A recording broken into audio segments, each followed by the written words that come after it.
Right now at 5, a Joplin rollover crash ends with police searching for one of the drivers. And we've got an absolutely amazing day shaping up for us on our Monday. A little bit of patchy fog out there this morning. Look at your forecast coming up. Plus, a Tennessee student dies and 4 others are injured in a prom night shooting. The 4 states' most watched news starts now. Good morning and welcome to the KOAM Morning News. It's 5 a.m. I'm Samantha Walker. I'm Chris Warner. It is now a Monday, and I honestly don't, what is it, the 10th now? Is it the 11th? I think it's the 11th. It's the 11th is what we've been told. So, and I trust him in the back. He knows his stuff. So it's the 11th.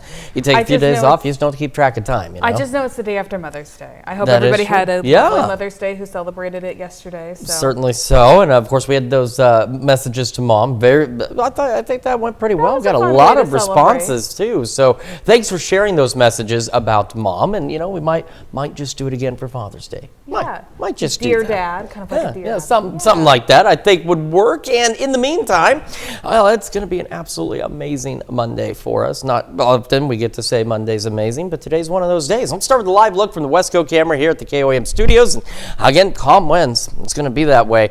We've got clear skies out there. Again, it's a bit chilly this morning, but it's going to be an amazing day. MoDOT camera 32nd in range line, looking pretty good so far this morning as well. Quick look at the numbers. 43 in Joplin with a south breeze of about 3 miles an hour, and temperatures around the region again a bit on the cool side, hanging out in the 40s. Our warm spot is Cassville sitting at 50. Our cold spot though is Chanute sitting at 40, and aside from Cassville, everybody else hanging out in the 40s this morning. Again, some patchy fog along the Will Rogers Turnpike, so Miami stretching back down toward Veneta.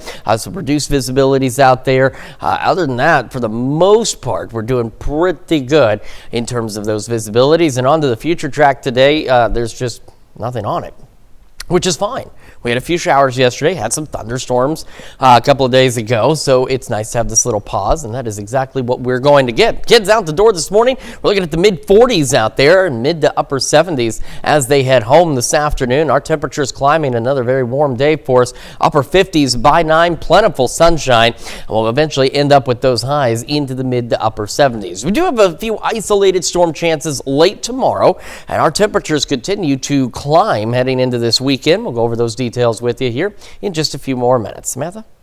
Chris, thanks. A garage fire lit up a Joplin neighborhood, and Dunnewick Fire is still investigating the cause. Emergency services received the reports around 5:30 yesterday morning. Firefighters had to use hundreds of feet of hose to reach the garage at the back of the property. No residents or firefighters were injured.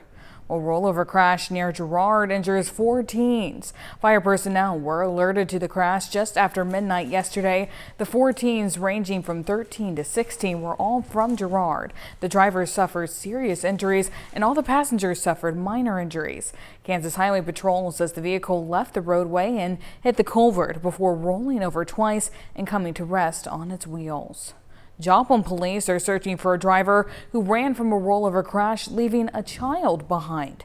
A 2-vehicle crash at West 13th and Schifferdecker happened over the weekend, leading to a rollover and sending several people to the hospital with non-life-threatening injuries. Police say one of the drivers, a woman believed to be in her 30s, fled the scene on foot before officers arrived, leaving a juvenile passenger behind. Investigators say the child is now with family members. Joplin police say the woman was last seen wearing a striped shirt and running west from the scene. A high school fishing tournament on Grand Lake in Oklahoma took an unexpected turn after 2 teens discovered what appeared to be human remains in the water. The discovery happened during a recent regional high school fishing tournament on Grand Lake. Authorities with the Grand River Dam Authority responded after the 2 teens found what appeared to be a human skull in the water. GRDA tells KOAM the remains are believed to be human, but likely very old. The skull has now been sent to the Oklahoma Medical Examiner's Office for further testing. One night meant for celebration turned into tragedy in West Tennessee as a mass shooting disrupted a traditional pre-prom gathering for Haywood High School students. Martin Stoughton has more. Haywood County Schools has identified the young female student who was killed as Satura Hayes. The district is extending its condolences to her family. It's just a tragedy. I prayed for the family and the loss, but it's just too close to home. A night meant for pictures to capture prom memories suddenly shattered by gunfire. Neighbors say the street was filled with more than 100 students' vehicles. Quickly, it became filled with police in minutes. Investigators say the students had gathered here at Webb Banks Passive Park Friday evening, dressed for prom, taking photos, celebrating a milestone. Then shots rang out. The Tennessee Bureau of Investigation says 5 people were hit.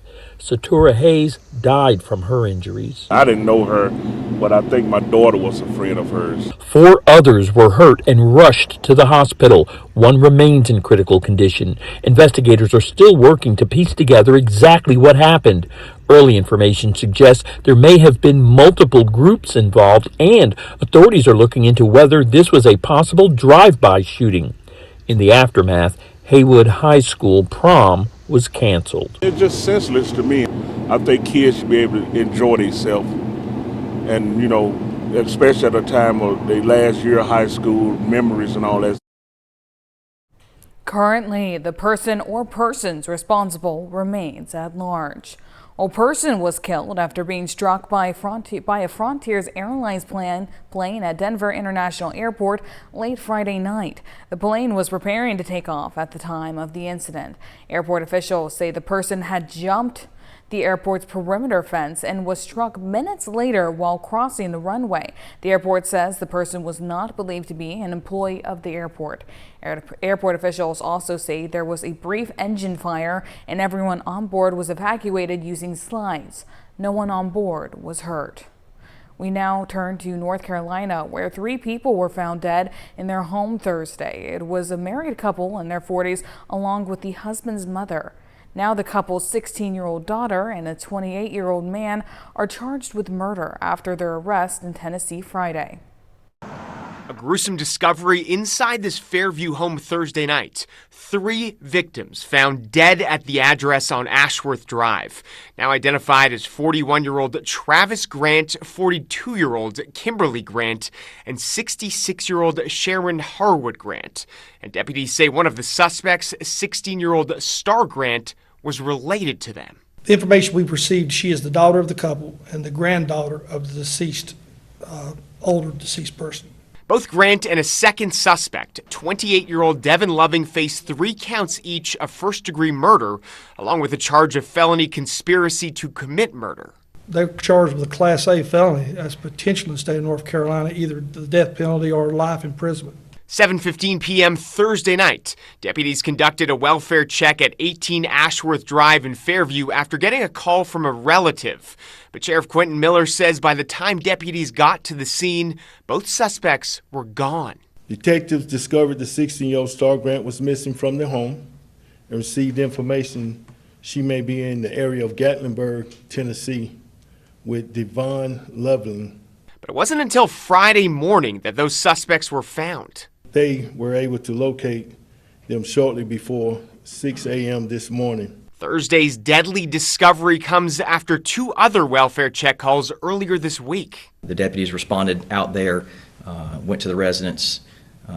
Through their time there and investigation, they did not develop enough information to force entry into the residence. We have to be able to articulate an exigency there, and the information at that time just did not exist. So far, it's not clear what the suspects were doing in Tennessee. That's what the investigation will determine, why they were in Gatlinburg. The 2 defendants who are charged are both Buncombe County residents. As for how long they were there, we believe that they were there for more than a few days. That's still under investigation, the total length of time. The 16-year-old daughter will be charged as an adult despite her age. The nature of her relationship with the 28-year-old man is not known at this time. They will be brought back to North Carolina after a hearing. That's a look at this morning's top stories and weather. Coming up on the KOAM Morning News, Building Bridges Choir performs for seniors while battling their own memory struggles. And we're tracking storm chances on Tuesday. Chris has a look at your forecast. You're watching the KOAM Morning News. We'll be right back. Topping World Watch. President Trump is preparing for high-stakes meetings with China's leaders this week as an agreement with Iran for a longer-term ceasefire remains out of reach. Sunday, the president deemed Iran's latest offer to be, quote, totally unacceptable. He insists the ceasefire is still holding, though top administration officials say the president is prepared to resume fighting. This is a top military commander in Iran says the country will defend itself against further strikes. CBS News' Bradley Blackburn has more from New York. President Trump rejected Iran's latest response to his administration's ceasefire proposal, writing on social media, quote, I don't like it, totally unacceptable. He is giving diplomacy every chance we possibly can before going back to hostilities, but he's absolutely prepared to do that. Iran's response reportedly focused on ending the war on all fronts, including Israel's conflict with Hezbollah. Israeli Prime Minister Benjamin Netanyahu told CBS News 60 Minutes the war will not end until Iran hands over its enriched uranium stockpiles, and that he believes its regime can be toppled. The whole scaffolding of the terrorist proxy network that Iran built collapses if the regime in Iran collapses. An Iranian military spokesman says its forces are prepared to protect nuclear material storage sites. As Iranian state TV reports, a top military commander told the country's supreme leader Iran's response to renewed attacks would be swift, severe, and decisive. With no agreement in sight, the price of gas in the U.S. climbed to an average of $4.52 per gallon over the weekend. Now, top Trump administration officials are floating the idea of pausing the national gas tax. All measures that can be taken to lower the price at the pump and lower the prices for Americans, this administration is in support of. The move would save drivers roughly 18 cents per gallon, but could cost the federal government hundreds of millions of dollars per week. Bradley Blackburn, CBS News, New York. Multiple states have announced actions to temporarily cut or reduce their gas taxes, including Georgia, Indiana, and Utah. Several other states are also considering similar plans. Well, still to come, we're tracking storm chances on Tuesday. Chris has a look at your forecast. Music has the power to unlock memories and bring people together, especially for those facing memory loss. In Granite Falls, a special choir uses the healing power of song to help people with dementia and their caregivers find community and connection. The Building Bridges Choir proves that musical memories are often the last to fade. John Larson shows us how this group creates harmony both in music and in life. Good morning to you. It's the highlight of my week. I hear that a lot. It's the highlight of my week. The highlight of the week begins with choir calisthenics, both of the vocal variety and physical variety. It's the method behind the music. Besides singing, nearly everyone here has something in common. Either they or a loved one have suffered from some form of memory loss. We have people who have maybe lost a spouse, and the socialization is important. And we all know that the more you use and sing and music, it stimulates your memories, keeps your memories alive. Jan Lairall is the music director for Building Bridges Choir. She's watched this group more than double in size over the past decade. Her mother was even part of the choir before passing away from a form of dementia. She enjoyed the fellowship and the friendships and stuff, and even though she was struggling. I hear the rolling. The fellowship is what appealed to Danny and Rosaline Mooney. We like singing together, and that. So we enjoy it very much. Danny and Rosaline were high school sweethearts and have been married for 62 years. Danny has Parkinson's and some dementia, so I'm his wife and caregiver, and it's been a real good support for me as well. The songs we sing, this is my story, bring back memories, this is my song. Research shows that musical memories are the last memories to leave you. So the choir performs at senior living facilities and veterans' homes, singing church hymns and patriotic songs. We've gotten standing ovations, yes we have. What do you hope people get out of it? A sense of belonging, that they're important, that they still have something to contribute. It's a different kind of trip down memory lane. One that everyone in this choir is happy to take. We're a family. I don't know how else to describe it. We have become a family. It's been wonderful over the years to see how they... Certainly a beautiful community singing beautiful songs. Well, now here's Chris with a quick look at your forecast. Yeah, we've got an absolutely amazing Monday in store for us. Here's what you need to know as we get this week started. Again, beautiful day today. Could get a couple isolated storms late tomorrow, and a couple of those could be strong, and temperatures continue to climb heading into the weekend. Details on all of that when we come back. Here's your Skywatch weather forecast from the trusted Roper Kia Weather Center. Welcome back to the KOAM Morning News, 5:23 on this Monday morning. Happy Monday to all of you out there. Hopefully your Monday's off to a good start. Still early. You probably haven't even had I haven't had the coffee yet, but once you get it going, it's going to be a beautiful day. If for some reason you have today off, excellent, go enjoy it. And if you don't, maybe you could just take a day off today. Be a good one to do so, because on the future track, there is nothing out there. We move from noon to 5 hours of time, and there's nothing out there. When you go overnight, there is still really not much out there. Now, as we go into our Tuesday, we're expected to be mostly clear to partly cloudy for most of the day. And then late evening, that's when we're going to start to see an approaching cold front, and that's going to start to give us some chances for some isolated, and I want to emphasize that, isolated showers and storms after about 7 o'clock. So here we go.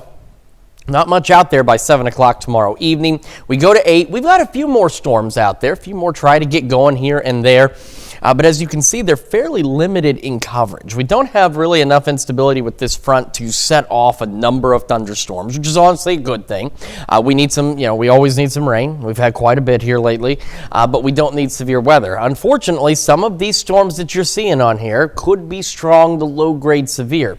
Now, we get one round through, and we may get a couple of additional storms back behind the main line, and a couple of those still could be strong to low-grade severe through very early Wednesday morning, but then they'll exit the region, and as we head into our Wednesday, we clear back out. We've got sunny skies and temperatures climb back up into the 80s. So, as mentioned though, some of the storms tomorrow could be strong to low-grade severe. All hazards are possible with these storms at this point, but you can see the risks are along and north of the I-44 corridor, but it's a level 1 out of 5 on all of these. So it's a low risk. It's not zero, but every category, it's the same and almost laid out in the exact same areas as well. So we'll keep an eye on those storms for you tomorrow evening. Again, not overly concerned, but because we have that severe threat, you still just want to make sure you're staying weather aware for those storms. Again, though, they should be fairly isolated. So not everybody is going to see severe weather tomorrow, and those that do, it's going to be, again, fairly limited. As for today, though, as I mentioned, it is going to be fantastic. Mid-upper 70s out there, sunny skies, and winds expected to be calm or light and variable at best throughout the day. As we head into the evening, those clear skies will continue. Temperatures gradually dropping back because we have clear skies, no clouds, no thermal blankets. We don't stay any warmer. Fall back in the low 60s by 10, low 50s tonight, and the winds pick up just a smidge out of the south at about 5 to 10 miles an hour. Now, tomorrow, ahead of our storm chances and ahead of that front, the winds pick up out of the southwest and they start gusting upwards of about 30 miles an hour. We're still going to make about 80 degrees. We'll go back into the mid 50s. So this front also not a very strong front. That's again why our severe threat, while it's there, is low and isolated. We'll go back into the 80s, climbing up near 90 by this upcoming Saturday. We have additional storm chances out there. There's some severe risk areas highlighted, but they're off to our west right now, but they get pretty darn close. So we do want to watch Saturday's storm chances. And as we head into the next work week, we've got a few more storm chances out there, and some of those could be strong as well. So of course, we'll keep an eye on all that as we get a little bit closer. That is a check of your forecast. We're going to send it over to Samantha now with Health Watch. Thanks, Chris. Well, yesterday was Mother's Day, and it's a great time to celebrate mom or the mother figure in your life. And whether you're near or far, showing her some love may also benefit your mental health. In today's Health Minute, Mandy Gaither talks to a psychologist about why she says talking to your mom may help calm your brain. Over the years, she may have read to you, helped with homework, and kept the family schedule in order. Mothers have a way of making things better, and science backs that up. Your mother's voice can feel like a virtual hug. Psychologist Susan Alberts with Cleveland Clinic says hearing your mom or a mother figure can trigger the release of oxytocin. That's the hormone in the brain that makes you feel love and connection.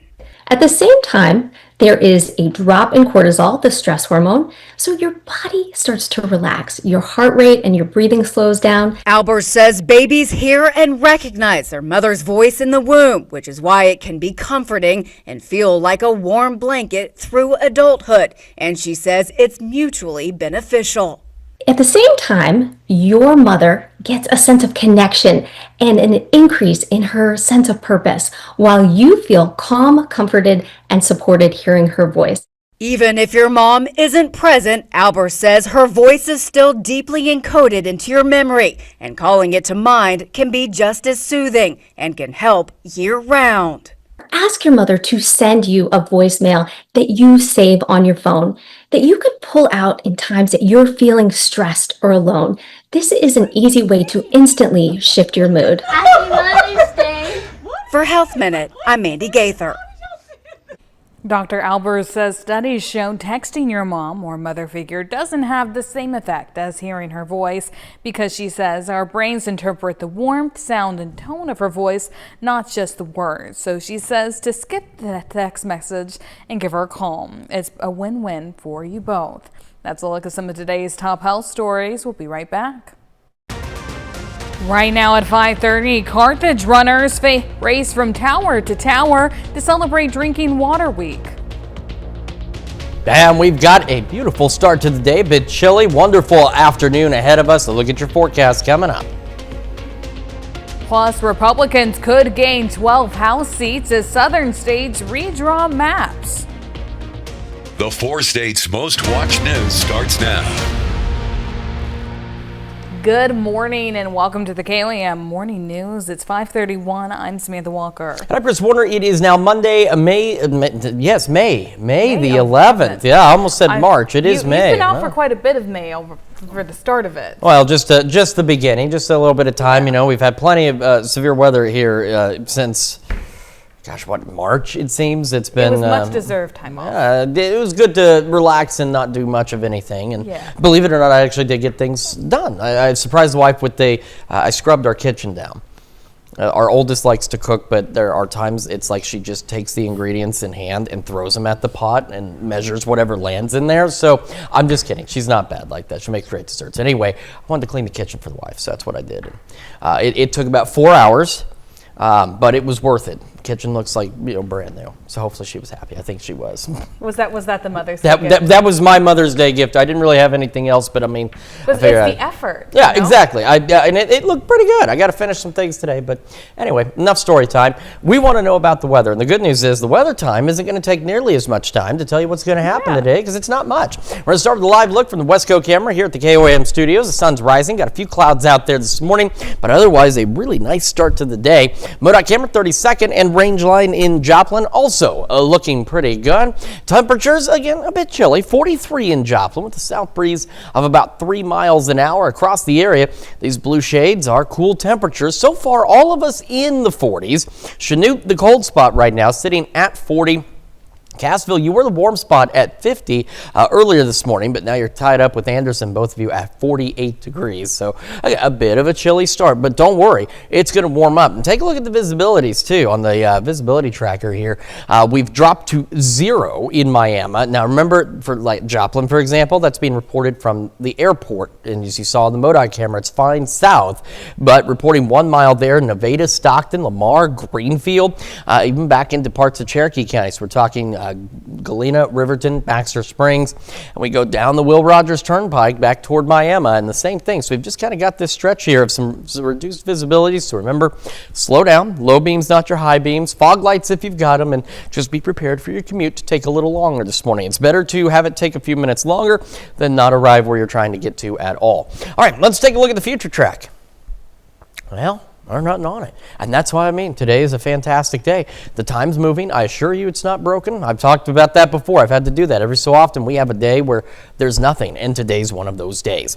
Kids out the door this morning, clear skies, mid-40s and about 76 as they head home, with sunshine continuing and plentiful sunshine throughout the day. Starting again chilly, make the upper 50s by 9, but with the sunshine, it's just going to warm up quite nicely. Mid-upper 70s out there as we head into the afternoon. Do have some thunderstorm chances late tomorrow, and some of those could be on the strong side. We're going to break down those details for you in just a few more minutes. Samantha? Chris, thanks. Carthage Water and Electric plans Tower to Tower 5K race and mile fun run took place over the weekend to celebrate Drinking Water Week. The race was open to any racers, no matter the age or ability. Proceeds from the event registration will go towards Carthage Water and Electric's Customer Assistance Fund, supporting community members and celebrating waste treatment and electric workers. Well, the political battle over redistricting enters a new week. Democrats and Republicans had been in a stalemate to win the House midterm maps, and now more states are gearing up to make changes. Anger boiled over at the Louisiana State Capitol Friday during a contentious redistricting hearing. Less than 2 weeks after the U.S. Supreme Court allowed the state to redraw its congressional maps, weakening the Voting Rights Act. We want the map drawn right.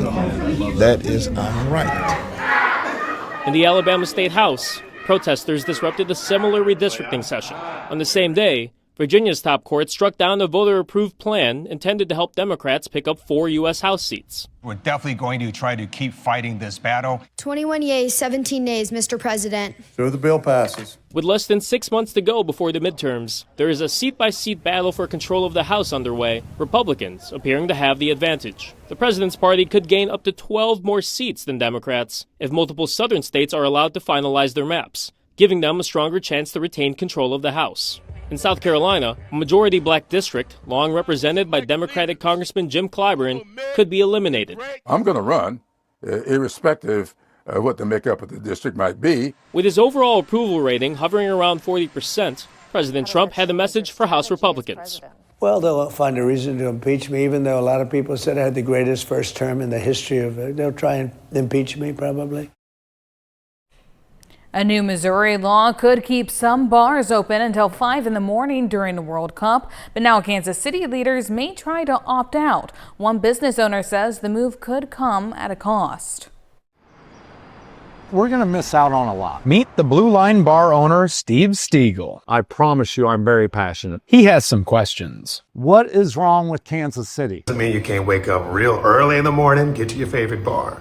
But more than anything, it gives some of our service workers a break, law enforcement and public safety, and maybe get you to bed too. Mayor Quentin Lucas said on Facebook he will introduce a measure next week to opt out of a new Missouri law that would allow Stiegel's business to remain open until 5 a.m. Will it hurt? Yes. Close to $100,000 out of my pocket. Stiegel argues those extended hours would make up for other increased costs to his business. Gas is $4 a gallon. You know what my food costs have went up to? They're through the roof. I'm trying to keep prices down to keep people in. This was going to be a huge help. Huge help. And all of a sudden that rug swiped. Oh, sorry guys. I think you guys should be in bed. Maybe frustrating for folks who banked on this, but we have to be thoughtful about how we protect our citizens. District 4 Councilman Eric Bunch empathizes with business owners, but he says they have to consider the risks. We have seen violent crime happen in entertainment districts like Westport, and it almost all happens around closing time at 3 a.m. Questions remain on where council as a whole stands on the issue. My guess is it's probably pretty split right now. Stiegel argues safety isn't tied to hours of operation. It doesn't change a thing. It's one of the greatest sporting events in the world. Patrick Plummer agrees with the state law. Why not? Sounds like a good time, right? Let the bars make their own decisions on what they want to do. And everyone's questions differ on this issue. The state gives you the green light, stay open till 5. To generate extra income, why wouldn't you? But most can agree the clock is ticking on a decision. Not a lot of time to make the decision, though. We'll have to make one. That's a look at our top news stories coming up this half hour on the KOAM Morning News. Nike gets sued over not refunding tariff costs passed on to consumers. In Consumer Watch, Nike faces a lawsuit from consumers over high tariff costs. The athletic wear company was sued on Friday by consumers who accuse it of not refunding tariff-related costs passed on to them through higher prices. In the suit, consumers argue Nike should not be allowed to keep, quote, significant refunds it may receive following the Supreme Court's order in February to strike down President Trump's global tariffs. Nike says it has paid roughly $1 billion in tariffs on imported goods, while consumers allege prices were raised on some products by up to $10 because of the tariffs. That's it for Consumer Watch, and now here's Chris with a quick look at your forecast. Yeah, again, we've got an absolutely amazing day lined up for us today. Here's what you need to know. Again, beautiful day today. Keeping an eye on those thunderstorm chances late tomorrow, and temperatures climbing near 90 as we head into the weekend. Details on all of that when we come back. A court blow for one of the president's tariffs and federal relief for California peach growers. Details in today's Ag Day Minute. I'm Haley Pickelhoff with today's Ag Day Minute.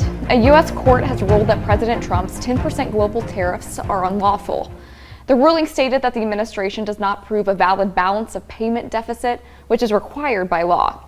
However, the decision only applied to specific challenges, such as the state of Washington and certain companies. It does not immediately stop the tariffs on agricultural products or machinery for all importers.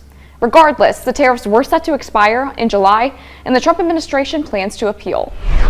The tariff decision comes just before scheduled trade talks with China. President Trump meets with Chinese President Xi Jinping in Beijing on May 14th and 15th.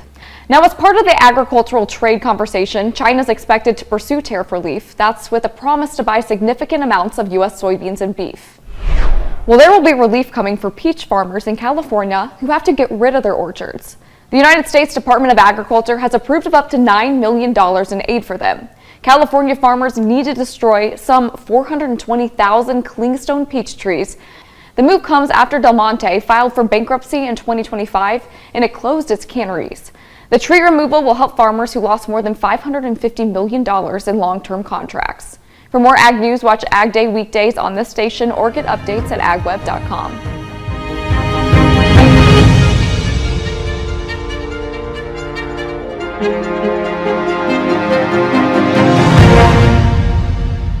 Here's your Skywatch weather forecast from the trusted Roper Kia Weather Center. And I hope all of you had a fantastic weekend. Hope you moms out there had a great Mother's Day as well. And I hope you're ready for another amazing day in the 4 states. Maybe you took an extra day off, or maybe you're able to get today off. It's going to be a good one. Future track shows absolutely nothing today. There's absolutely nothing out there. We have clear skies, calm winds, and just all in all, great weather. Warm, getting close to about 80 degrees or so, almost to 80. So again, just a beautiful day. Now we go into our Tuesday, and most of Tuesday's a beautiful day as well. We have clear to partly cloudy skies throughout a good portion of the day. It won't be until later in the day a cold front begins to approach the region. That's going to start to bring us some isolated shower and thunderstorm chances. So let's put this in about 7 o'clock, really for a window of about 7 p.m. to 3 a.m. So 7 p.m. tomorrow to 3 a.m. Wednesday is when we're going to have a window for some isolated showers and storms. So by 7, we start seeing that trigger for at least a few isolated storms, and we start to get a few more here and there. We've got this one kind of hiding right under where it says Yates Center back into Greenwood County.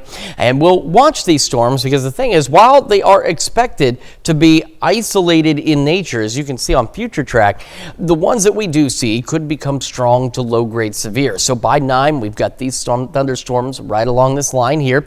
As we head later into the evening, it continues again to sink south. Now, I do want to emphasize, too, not only are these very isolated, but not every single one of them, which there are, as you can see, not expected to be many at this point, not all of them are going to become strong to severe. Our chances, our overall severe risk tomorrow is pretty darn low. Then we get to about midnight, we get some redevelopment back across southeastern Kansas. It gets some of those could be strong to low-grade severe, and they will push on off to the southeast. So by 1 o'clock in the morning, starting to enter parts of Cherokee County and northern Labette County, and it will continue. Now, future tracks showing this maybe trying to intensify just a smidge by itself here as it goes through Oklahoma and into far southwest Missouri. So we'll see what happens. But again, there's going to be that chance at least for an isolated strong to severe storm again between about 7 p.m. tomorrow and 3 a.m. on Wednesday morning. After that, Skies clear out again on Wednesday, and as you can see, the future track, the clock ran, but there was nothing out there because we will go right back to those sunny skies. So here's a look at those risks as we head into tomorrow evening. All hazards are up here. They're all possible. The risks so far are pretty much along and north of I-44, but it's a level 1 out of 5 for each of them, so that's good. It's a low risk, but nonetheless, you still want to be weather aware because those storms, the ones that do intensify, could get a little rambunctious out there, and of course, we'll keep an eye on them for you as well. In the meantime, though, enjoy this day. In fact, really, you can enjoy again most of Tuesday, too. We're going to go mid-upper 70s out there. Winds expected to be calm or light and variable with sunny skies. Clear skies overnight tonight, dropping back eventually into the low 50s, and south winds just a smidge up there at about 5 to 10 miles an hour. And as we roll into the next couple of days, southwest winds tomorrow start gusting up to about 30. Ahead of that front will be near 80. And this front, well, it does bring those isolated storm chances. It's not a very strong one. Doesn't really do anything to our temperatures. Getting close to 90 as we head into Saturday, but we have another round of storms we want to keep an eye on because some of these could be strong to severe. And then we have the potential for a somewhat active pattern as we head into the beginning of the next work week. So, of course, as always, we'll keep you updated as we get closer. That is a check of your forecast. And now here's KOAM's Zach Petrick with a recap of the weekend sports. Yesterday, Pitt State made history by winning its first MIAA title since 1999, and some of the reactions were pretty sweet on the moment and what's next. Yeah, we got to flip the page. A new season starts next Thursday, and we'll be ready. It's just sweet. It's all of our goals, and we finally achieved it. You could see us, we were having a lot of fun in the dugout. This team is relaxed the whole time. They know how to play this game, and we were good in all three phases today, and we had a good time doing it. Missouri Southern softball also got it done during tournament time, and this Lions team seemed poised for bigger and better with more softball to be played next week. Literally, I've been playing college softball for 5 years now, and I have never had a team like this. You have special teams, but genuinely this is such a different and special and unique team. In the fall, from where we were in the fall to where we are now, it's just such a different team, and genuinely I could not be more grateful for these girls that surround me. 1-0, never settle, 1% better every single day. We've talked about that since August. It's still 60 feet, it's still 43 feet. We're going to play for each other and let the end result be the end result, but we're going to have a dang good time doing it, and we're going to play fearlessly. The Fairland Owls are another four-state team that conquered a goal of winning a tournament this week as well. These Owls have not been fazed by anything this season as Fairland finished the regional tournament with a 20-8 record and will be appearing in the state tournament for Oklahoma. This Owls team have been laser focused all season on their goal of making state and showed up when it mattered most with 18-8, 5-4, and 11-0 wins during the regional tournament to punch their ticket to Oklahoma's statewide affair. Although the work is far from done, the Owls understand what they need to do if they want to make a run and shock some people in the Sooner State. State tournament, and then get in there and do some damage. We've got a couple good arms that can shut down a team, and then we've got the bullpen to come in and knock off some of the big dogs. Just stay consistent, just stay locked in, and just do what we know has worked for us all year, and just don't let the moment get too big for us. Missouri State got in on the news today as well as it made an eye-popping move, especially since it's in a sport that not everyone would expect. Ryan Lotke, the third most decorated swimmer in Olympic history, is becoming an assistant coach of Missouri State Swim and Dive. Lotke appeared in 4 Olympic Games, earning 12 medals, trailing only legends Michael Phelps and Katie Ledecky in terms of decoration. Lotke was a 24-time All-American swimmer at the University of Florida and was the NCAA Swimmer of the Year twice and a 7-time NCAA champion. He said, quote, "This opportunity means everything to me. What a hire this is for the Bears, who make a huge splash," and that pun is intended. That's it for sports. We're back after the break. Fans of Dr. Pepper may not know this, but there is a museum in Waco, Texas dedicated to the creation of this popular soft drink. The museum is marking its 35th anniversary, and on Saturday, workers unveiled the world's largest Dr. Pepper bottle. The bottle was made in Wisconsin and it stands 23 feet tall. The bottle will be on permanent display at the museum. Dr. Pepper was first created in Waco in 1885. The building that houses the museum was first built in 1906 and it served as a bottling facility for the soft drink and was later the company's national headquarters. But a powerful tornado tore through Waco in 1953. The building suffered extensive damage and eventually closed in the 1960s, and some 30 years later, in 1991, the building reopened as the Dr. Pepper Museum. Fans of the soft drink have flocked there ever since. That is one big bottle of Dr. Pepper Yeah. there. I mean, I enjoy soda to a certain degree, but that is an awful lot. But on a hot summer day, maybe it's not enough in some cases. I thought the cups you came in with in the morning were big. I always go, but here's the deal for me though. I mean, I always get the very large cups, you know, the extra large cups, but they last me the majority of the day. I don't consume it in an hour. If I did, that'd be a problem, but it lasts a while. You're probably going to want something cold to drink. It's not going to be hot today, but it's going to be warm. The sunshine will make it feel a little warmer out there as we've got clear skies going into the mid to upper 70s, calm winds.